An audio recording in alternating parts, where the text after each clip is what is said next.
తర్వాత మిశ్రితమైనటువంటి జనము. సంఖ్యాకాండము 11వ అధ్యాయము 4వ వచనం. వారి మధ్యనున్న మిశ్రిత జనము మాంసాపేక్ష అధికముగా కనపరచక ఇశ్రాయేలీయులను మరలా ఏడ్చి మాకెవరు మాంసము పెట్టదు. ఇక్కడ ఒక జనము రాయబడుతూ వచ్చింది. లోకం ఇచ్చేటువంటి మరొక మనుష్యుడు ఏంటంటే మిశ్రిత జనం. మిశ్రిత జనం ఎట్లుంటారంటే వీళ్ళు అక్కడ ఉంటారు, ఇక్కడ ఉంటారు, లోకంలో ఉంటారు, రాజకీయంలో ఉంటారు, మందిరంలో ఉంటారు, రాజకీయంలో ఉంటారు కదా, సినిమా ఫీల్డ్లో ఉంటారు, అంతా లోకమంతా చుట్టేస్తారు. మళ్ళీ ఆదివారం కనబడితే ఎక్కడుంటారండి? సోమవారం మొదలుకొని శనివారం అంతా లోకంలో రౌండప్ చేసేస్తారు. ఆదివారం కనబడితే ఎక్కడుంటారు? ఆదివారంలో కనబడతారు. ఆదివారం కనబడి ఏం చేస్తారు? నాకెందుకు చెప్పలే? నేను లేననుకున్నావా? నేను సంఘంలో సభ్యుని కాదనుకున్నావా? నేను మందిరానికి దశభాగం ఇస్తలేదా? మందిరం కొరకు నేను రైస్ ఇవ్వడం లేదా? మందిరం కొరకు నేను డబ్బులు ఇవ్వడం లేదా? లోకంలో ఉన్న విషయాలను ఎక్కడుంటాయి? మెదడులో పెట్టుకుంటారు. ఇక్కడికి వచ్చి ఏం చేస్తారు? సంఘములో ఆ విషయాలన్నీ నేను అధికారిగా ఉండాలి. లోకంలో ఉన్న వాటిని అన్నీ తీసుకొచ్చి ఎక్కడ పెడతారు? మందిరంలో వేస్తారు. ఎవరు వీళ్ళు? మిశ్రిత జనం. వీరికి వాక్యం అంటే తెలియదు. నాకు తెలిసిన ఒక ఆయన ఉన్నాడు. ఆయన ఏమన్నాడంటే, ఎవరైనా చనిపోయినప్పుడు ఏం చేయకూడదు? దినాలు కానీ, మాసములు కానీ, సంవత్సరికాలు కానీ అది చేయకూడదు. అది లోక సంబంధమైన మూలపాఠాలని రాయబడుతూ వచ్చింది. నేను చెప్పినాను అది చేయకూడదు, లోక సంబంధమైనవి. మిమ్మల్ని నేను చేయమని చెప్పను, నేను ప్రోత్సహించను అంటే తాను ఏమంటాడంటే బైబిల్లో ఎక్కడున్నది అంటాడు. ఏమంటాడంటే ఆయన నెల రోజులది చేయకూడదని ఎక్కడున్నది అంటాడు. సంవత్సరికం చేయకూడదని ఎక్కడున్నది అంటాడు. ఏం చెప్పాలి నేను? ఎవరైనా పెద్దగా పిలువబడేటువంటి వ్యక్తి ఏమంటాడంటే సేవకునితో, ఎక్కడుంది బైబిల్లో అంటాడు. నువ్వు బైబిల్ చదివితే కదా తెలిసేది నీకు.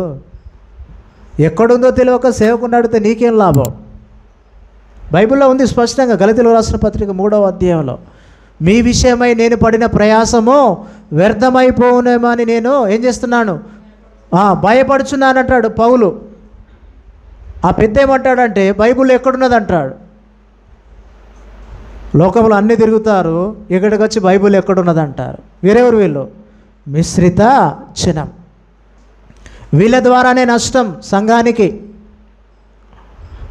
ఆదికాండం మొదలుకొని ప్రకటన గ్రంథం వరకు బైబిల్ పట్టుకొని వస్తారే కానీ ఏనాడు బైబిల్ చదవరు. వాళ్ళు బైబిల్లో ఉన్నానుసారంగా జీవించరు. బైబిల్ ప్రకారంగా బోధిస్తే వాళ్ళకు నచ్చదు, దాన్ని అంగీకరించరు. ప్రకృతి సంబంధమైన మనస్తత్వం కూడా ఉంటుంది. మిశ్రిత జనం అంటే శరీరానుసారమైన మనసు ఉంటుంది, తర్వాత ప్రకృతి సంబంధమైన మనసు ఉంటుంది, మిశ్రితమైన మనస్సు ఉంటుంది. వీళ్ళు పూర్తిగా ఆత్మ సంబంధమైనటువంటి మనుషునికి పూర్తిగా విరోధంగా జీవిస్తారు. వాక్యం ఉన్నట్టుగా చెప్తే అంగీకరించరు, ఒప్పుకోరు, వాళ్ళకు నచ్చదు. ఎవరండి వీళ్ళు? వీరెవరు? మిశ్రిత జనం. అందుకనే లోకమిచ్చేటువంటి ఈ 3 రకాలైనటువంటి మనుషులు, ప్రకృతి సంబంధి అయిన మనుషుడైనా, శరీర సంబంధి అయిన మనుషుడైనా, మిశ్రిత సంబంధమైన మనుషుడైనా ఏమవుతారండి? గతించిపోతారు. అందుకనే మనం చదువుకున్నాం 1 యోహాను 2:17, లోకమును తన ఆశయు లోకము ఉత్పత్తి చేసే ప్రతిదీ కూడా ఏమవుతుంది? గతించిపోయేదే. అందుకనే సొలొమోను ఏమంటాడు? ప్రసంగి గ్రంథంలో ఏమంటాడండి? సొలొమోను ఏమంటాడు? వ్యర్థము సమస్తమును వ్యర్థం.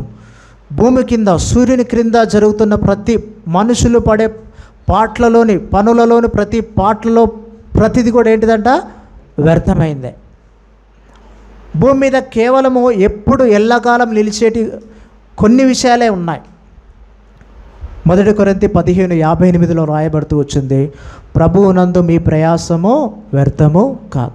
ఈ లోకములో మన కొరకు చేసుకునేది వ్యర్థమవుతుంది, మన కుటుంబం కొరకు చేసుకునే వ్యర్థమవుతుంది. కానీ దేవుని కొరకు, దేవుని పని కొరకు, పరిచర్య కొరకు మనం ప్రయాసపడితే అది ఎప్పుడు కూడా వ్యర్థమో కాదు. గుర్తుపెట్టుకోవాలి. అందుకని సాతానుడు ఏం చేస్తాడండి? హృదయంలో విత్తబడిన వాక్యాన్ని ఏం చేస్తాడు? తీసుకుంటాడు, వెళ్ళిపోతాడు. ఆ వ్యక్తి యొక్క జీవితం ఎట్లుంటుంది? ఫలము లేని జీవితం. కొంతమంది మరుగుజ్జులు ఉంటారు, తెలుసు కదా? మరుగుజ్జులు తెలుసా అండి? వాళ్ళ వయసు చూస్తే 40-50 సంవత్సరాలు ఉంటారు, చూస్తే గింతే ఉంటారు. మన ఆత్మీయ జీవితంలో కూడా అంతే. మన ఆత్మీయ జీవితంలో కూడా సంవత్సరాల నుండి వస్తున్నాము, నెలల నుండి వస్తున్నాము, కానీ ఆత్మీయ జీవితంలో చూస్తే ఇంకా మరుగుజ్జులే. ఆత్మీయ జీవితంలో ఎదగలేనటువంటి వారే. ఇది కూడా ఒక కారణమే. ఏం కారణము? వారి జీవితాల్లో శరీరానుసారమైన మనస్సు పనిచేస్తుంది కాబట్టి దేవుని వాక్యానికి వారు విలువ ఇవ్వరు. పలు రకాలుగా శత్రువు ఏం చేస్తాడో దేవుని వాక్యములో నుండి మనల్ని బయటికి తీసుకొని రావాలని చూస్తుంటాడు. ఒకవేళ ఫలిస్తే ఏమవుతాము? ఫలిస్తే 30 60 100 ఫలిస్తాము, మనము ఆశీర్వదించబడతాము, దేవునికి మహిమ వస్తుంది, ఇతరులు కూడా దేవుణ్ణి తెలుసుకుంటారు. అదంతా పని ఎందుకు? ఒక్కసారి వాక్యం తీసేస్తే అయిపోద్ది, నీవు కూడా సాతానుకు ఫ్రెండ్గా అయిపోతావు. దయచేసి ఎవరు కూడా దేవుని మందిరానికి వస్తే ముందుగానే చెప్పినాను, దేవుని మాట ఎట్లా వినాలి? శ్రద్ధగా వినాలి. శ్రద్ధగా వినకపోతే మన జీవితంలో శ్రద్ధ లేని వారముగా తయారవుతాం. ఏ పనిలో కూడా, కొంతమంది పనిలో కూడా శ్రద్ధ ఉండదు, పని కూడా శ్రద్ధగా చేయరు. ఏదైనా పని అప్పగిస్తే శ్రద్ధ ఉండనే ఉండదు. దయచేసి అట్లా ఉండకూడదండి. సాతానుడు బహు కుయుక్తిపరుడు. మనల్ని ఏం చేస్తాడు?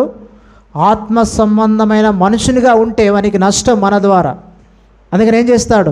ఈ 3 రకాల మనుషులు ఎట్లనైనా ఉండు, పర్వాలేదు, నీ జోలికి రాడు వాడు. ఒకవేళ ఆత్మ సంబంధమైనటువంటి మనుషుల వల్ల ఉంటే వాని దృష్టి అంతా నీ మీదనే ఉంటుంది.